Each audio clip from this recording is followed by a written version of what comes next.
नमस्ते साथियों।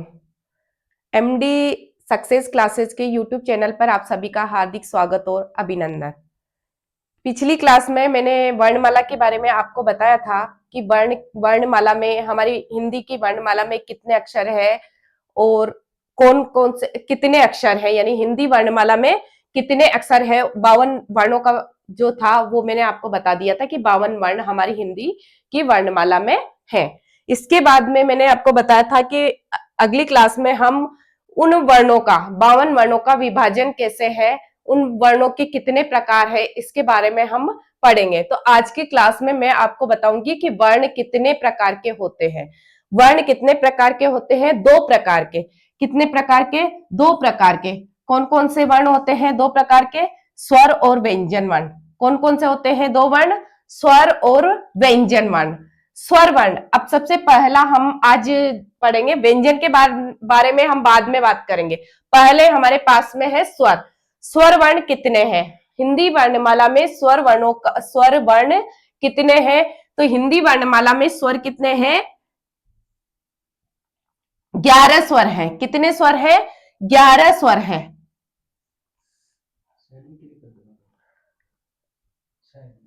इसको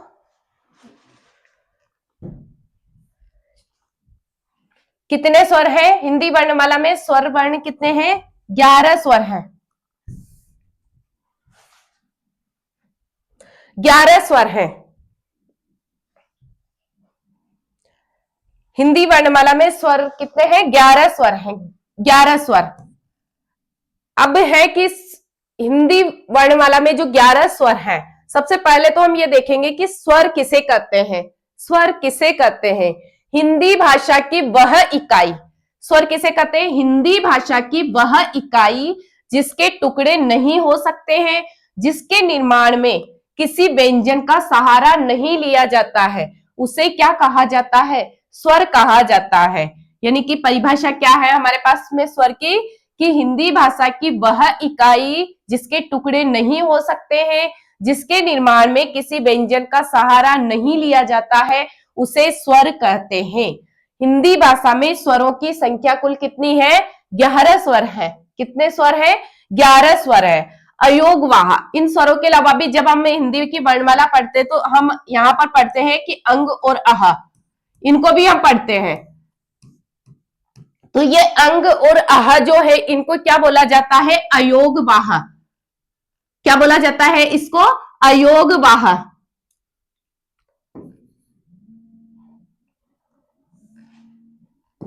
क्या बोलते हैं इसको?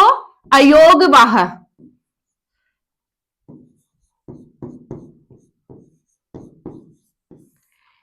क्या बोला जाता है इनको? अयोगवाह। जिनकी संख्या कितनी है? 2 है। कितनी है इसकी संख्या? 2 है। ये संख्या में अयोगवाह अंग और अह कितने हैं? 2 है। इसके बाद देखिए, अब ये तो अयोगवाह है। हमारे पास स्वर कितने हैं? 11 स्वर हैं। अ, आ, ई, री, उ, ए, आई, ओ और औ। ये कुल कितने स्वर हैं हमारे पास में? 11 स्वर है। इन 11 स्वरों में से भी जो 4 स्वर हैं, 4 स्वर हैं, उन्हें क्या कहा जाता है? लघु स्वर, ह्रस्व स्वर या मूल स्वर उन्हें कहा जाता है। उनकी संख्या कितनी है? 4 है। वो 4 कौन कौन सी है? एक तो ये हमारा इसके बाद में है ई, उ और री। और कौन सा है? री। री से ऋषि वाला। तो यानी कि कितने हो गए? 4 मूल स्वर कितने हो गए? 1 2 3 और 4। 1 2 3 4 हमारे कितने स्वर? कौन से स्वर है? मूल स्वर, जिन्हें कि लघु स्वर भी हम कहते हैं। ह्रस्व स्वर भी इन्हें कहा जाता है। लघु स्वर, ह्रस्व स्वर और मूल स्वर संख्या में कितने हैं? 4 है। संख्या में कितने हो गए? 4। इसके अलावा जो बचे उन स्वरों को हम क्या कहेंगे? दीर्घ स्वर। क्या कहा जाता है उन्हें?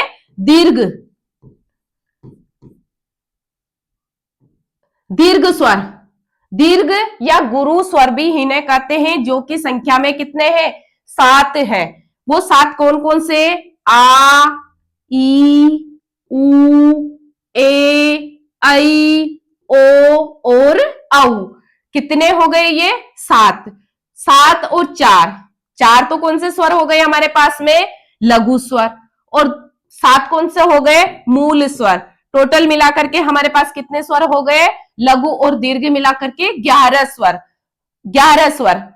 अब इन दीर्घ स्वरों में भी, इन दीर्घ स्वरों में भी 4 स्वर ऐसे हैं जिन्हें की क्या कहा जाता है? संयुक्त स्वर हैं। जो क्या है? संयुक्त स्वर, संध्यक्षर, संध्यक्षर या विसर्प स्वर, इन्हें बोला जाता है संयुक्त स्वर, संध्यक्षर, विसर्प स्वर। ये संख्या में कितने हैं? 4 है। 4 ये कौन कौन से हैं? ए, ऐ, ओ और औ। कौन कौन से हैं? ए, ऐ, ओ और औ। ये 4 हैं।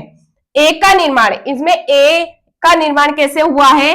अ प्लस अ व आ के साथ में क्या मिलाया जाता है? ई व ई मिलाने से क्या बना? ए बना। इसी प्रकार से अ या आ के साथ में ए या ऐ मिलाने से क्या बनता है? ऐ बनता है। अ या आ के साथ में उ या ऊ मिलाने से क्या बनेगा? ओ बनेगा। और अ या आ के साथ में ओ या औ मिलाने से क्या बनता है? औ का निर्माण होता है। इस प्रकार ये संयुक्त स्वर यानी कि मिले के, संयुक्त किसको बोला जाता है? जो दूसरे की सहायता से मिलकर के बने हैं। तो इनकी संख्या कितनी हो गई? 4 हो गई। 4 स्वरों को हम क्या बोलेंगे? संयुक्त स्वर। एग्जाम में पूछा जाता है कि ए का निर्माण कैसे हुआ, ऐ का निर्माण कैसे हुआ, ओ का निर्माण, औ का निर्माण, या अयोगवाह के बारे में पूछ लिया जाता है, या फिर लघु या मूल स्वर की संख्या में कितने हैं, दीर्घ स्वर कौन कौन से हैं। तो यहां से बहुत सारे क्वेश्चन जो है हमारे कंपटीशन एग्जाम में हर बार पूछे गए हैं। तो ये संख्या आपको यहां तो हमें दिखता है कि ये तो हमें पता है, लेकिन जब हम एग्जाम में करने बैठते हैं ना, तब हम सारा मतलब ध्यान नहीं आता कि मूल स्वर किसको बोलेंगे, दीर्घ स्वर किसको बोलेंगे। तो ये संख्या, ये मैंने आपको पूरा क्लियर कर दिया है कि मूल स्वर और लघु स्वर ये तो संख्या में कितने हैं अपने पास में? 4 है। दीर्घ जिन्हें गुरु स्वर भी कहा जाता है वो संख्या में कितने हैं? 7 है। 4 स्वर है ऐसे हैं जिनका निर्माण, जिन्हें के संयुक्त स्वर भी कहा जाता है, इन्हें विसर्प स्वर भी कहते हैं या संध्यक्षर भी इनको कहा जाता है। तो ये संख्या में कितने हैं? 4 हैं। यहां तक आपका क्लियर हो गया होगा मेरे हिसाब से, तो क्योंकि मैंने तो अपने हिसाब से अच्छा सा बता दिया आपको। फिर भी आप एक बार वापस देखिए इसको। जब हम क्वेश्चन सोल्व करेंगे तब इनमें से हम क्वेश्चन बनाएंगे कि इसमें से किस प्रकार के क्वेश्चन बनते हैं। इसके बाद में देखिए आप, ये तो था स्वर वर्ण। स्वर वर्ण जो 11 स्वर है। अब मैंने आपको नेक्स्ट, इससे पहले की जो अपनी क्लास हुई थी, इससे पहले की जो क्लास हुई थी उसमें मैंने आपको बताया कि स्वरों का विभाजन भी अलग अलग प्रकार से किया। स्थिति के आधार पर, मतलब अलग अलग स्थिति के आधार पर स्वरों को बांटा है। तो 6 प्रकार से हम स्वरों के बारे में पढ़ेंगे कि उन 6 प्रकार में कि कौन कौन सी, किस आकृति के आधार पर कौन से स्वर गिने जाते हैं। तो यहां पर देखिए, सबसे पहले हम देख रहे हैं कि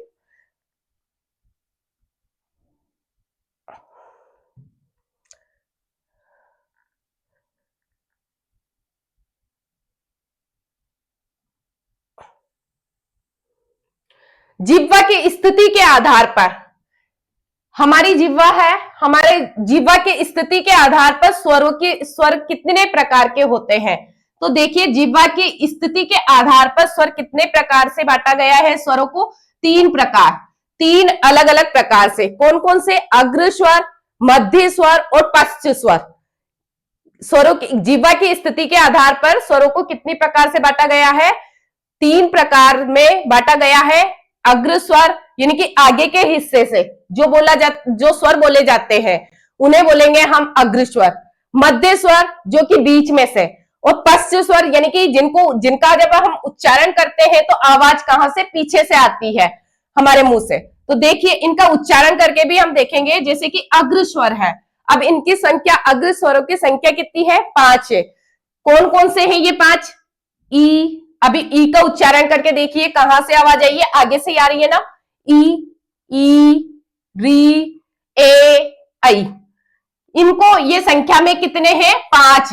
अग्र स्वर कितने? मध्य स्वर, मध्य स्वर में सिर्फ एक स्वर है। कौन सा? अ। अ, की जब हम अ का उच्चारण करते हैं तो आवाज कहां से आ रही है? मध्य से, बीच में से। ये संख्या में कितने हैं? एक है। इसके बाद में पश्च स्वर, पश्च स्वर ये भी संख्या में कितने हैं? पांच है। ये पांच कौन कौन से हैं? जैसे कि पीछे से जिनकी आवाज आ रही है, आ, उ, ओ और औ। तो इनका उच्चारण करने पर आवाज कहां से आ रही है? पीछे से आ रही है। यानी कि तो जिह्वा की स्थिति के आधार पर अग्र भाग से, मध्य भाग से और पश्च भाग से, तो इस प्रकार से जिह्वा की स्थिति के आधार पर स्वर कितने प्रकार के हो गए? तीन प्रकार के। कितने प्रकार के? तीन प्रकार के। यहां से एग्जाम में पूछा जाता है कि मध्य स्वर कौन सा है, अग्र स्वर कौन कौन से है, पश्च स्वर कौन कौन से है। तो अग्र स्वर तो कौन कौन से हो गए? ई, री, ए और आई, पांच। पश्च स्वर भी संख्या में कितने हैं? पांच है। आ, उ, ओ और औ। मध्य स्वर ये संख्या में सिर्फ एक है। तो इस प्रकार से ये सारे स्वर जो है ये कौन से किसके आधार पर?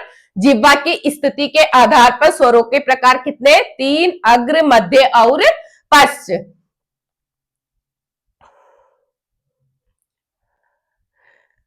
अब मध्य, अग्र यानी कि जिन स्वरों का उच्चारण आगे से होता है उन्हें तो क्या कहेंगे? अग्र। जिन स्वरों का उच्चारण जिह्वा के मध्य भाग से, कहां से होता है? जिह्वा के मध्य भाग से, मध्य भाग की सहायता से होता है, उन्हें क्या बोलेंगे हम? मध्य स्वर। कौन सा? अ। और इसके बाद जिन स्वरों का उच्चारण जिह्वा के पश्च भाग यानी कि पिछले भाग से होता है, पिछले भाग की सहायता से होता है, उन्हें हम क्या बोलेंगे? पश्च स्वर। यानी कि पश्च स्वर कौन कौन से? आ, उ, ओ और औ। ये कितने हैं? चार है, पांच है।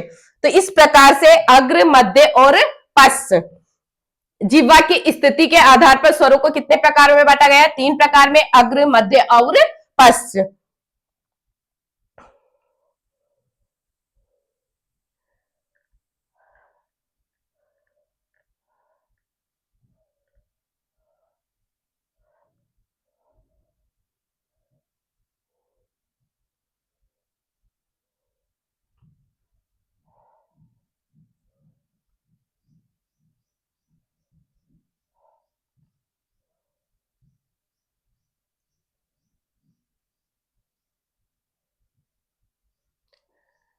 रचना या बनावट के आधार पर पहले मैंने बता ही दिया आपको मूल स्वर कौन कौन से हैं और दीर्घ स्वर कौन कौन से हैं। चार मूल स्वर तो कितने हैं? चार है। और दीर्घ स्वर कितने हैं? सात है।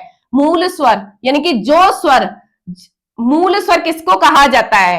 जो वास्तविक तो होते हैं तथा मूल ध्वनियों से ही बनते हैं, उन्हें हम कौन से स्वर कहते हैं? मूल स्वर, लघु स्वर, ह्रस्व स्वर भी इन्हें कहा जाता है। यानी कि कौन कौन से? मूल स्वर, लघु स्वर और ह्रस्व स्वर। ह्रस्व स्वर इन्हें कहा जाता है। दीर्घ स्वर वह स्वर जो अपने आप में संपूर्ण होते हैं, सॉरी मूल स्वर ही बोलेंगे उन्हें।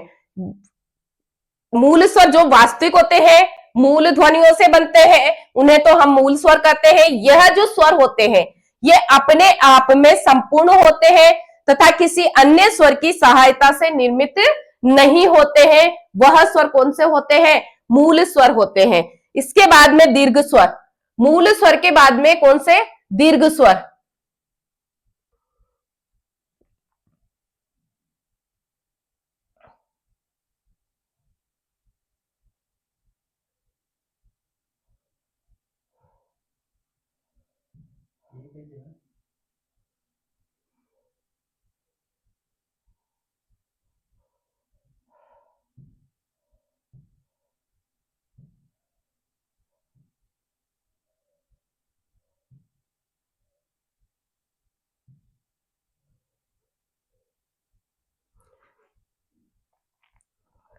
दीर्घ स्वर या गुरु स्वर, जिन स्वरों के उच्चारण में कम समय लगता है उन्हें ह्रस्व स्वर कहते हैं। कौन से स्वर? ह्रस्व स्वर। ह्रस्व स्वर संख्या में बता दिया मैंने आपको, 4 कितनी होती है, 4। दीर्घ स्वर या गुरु स्वर, जिन स्वरों के उच्चारण में ह्रस्व स्वर जो है उनसे दुगना समय लगता है, उन्हें गुरु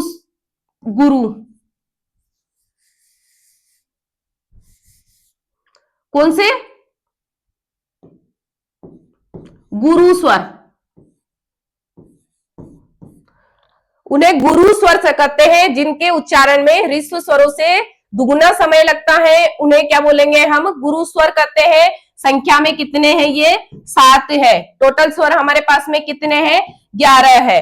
तो इस प्रकार से हमने 2 प्रकार से स्वरों के बारे में तो पढ़ लिया। अब एक तो हमने बता जिह्वा की स्थिति के आधार पर आपको बताया कि जिह्वा की स्थिति के आधार पर दूसरा जो है रचना या बनावट के आधार पर स्वर कितने प्रकार के होते हैं, 2 प्रकार के, ह्रस्व और गुरु। नेक्स्ट जो अगली जो क्लास लेके आएंगे हम, उसमें अगले 6 यानी कि 6 प्रकार मैंने आपके बताया कि स्वरों का विभाजन 6 प्रकारों में किया गया है। तो 6 में से 2 तो हमने यहां जान लिए। अगली क्लास में हम उन 4 के बारे में भी देखेंगे। धन्यवाद।